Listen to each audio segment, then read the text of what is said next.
Sundhedsstyrelsen og købmanden i Gellerupplanen advarer mod det følgende program, som kan medføre varige skader på sjælen.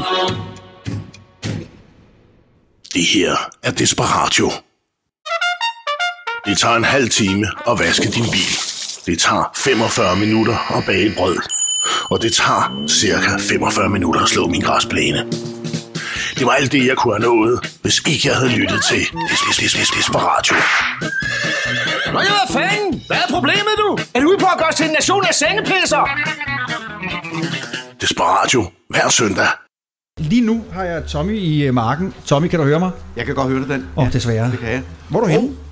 Jeg er gået ned til butik Jiba endnu en gang, fordi at den søde dame, hun kom lige forbi mig og sagde, ved du hvad, jeg har lige tænkt over det, og det kan godt være, at jeg alligevel godt vil være med i det her. Så dog ikke i en byttehandel, men mere også at give et lille bud til jeres gode idé om at skænke nogle penge til, eller købe en lille håndbold eller en fodbold eller sådan noget til en lille børnehave. Så derfor så står jeg nede med dig her.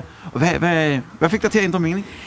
Altså, jeg vil ikke sige, hvor jeg var henne, men jeg sad lige deroppe i det der hus bagved. Jeg tænkte lidt, og tænkte, det synes I snakker noget om børnehave og give et godt formål og noget. Så synes jeg, at der er ikke ret mange børn, der har det godt. Og man kan altid bruge flere penge til børnehaver og vuggestuer eller hvad det er. Så det synes jeg var en fantastisk idé. Ja.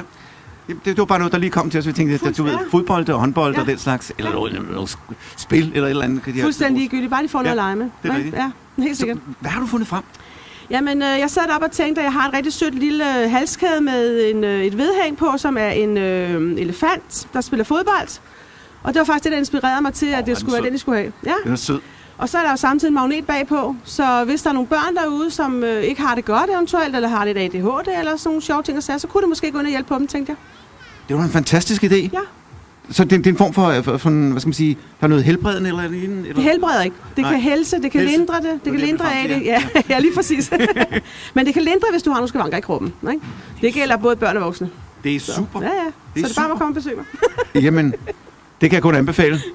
Hernede ved Jiba-butikken her, det er lige i nærheden også. Og vi er lukket ind, så regnen, den generer jeg ikke, hvis I går. Nej, for det er begyndt at regne lidt over krammermarkedet, men rigtig krammermarked, de lader sig ikke afskrække. Nej, der skal mere til. Ja. Jamen, tusind tak. Vi skal gøre, hvad vi kan for at få det videre der. Værsgo. Jeg kan sige, at den er også lækker blå, eller sådan, kan vi kalde den koboldblå? Eller? Ja, det kan vi godt kalde den. Ja. Tusind mange tak. Ja, selv tak. Det er godt. Ja, Dan.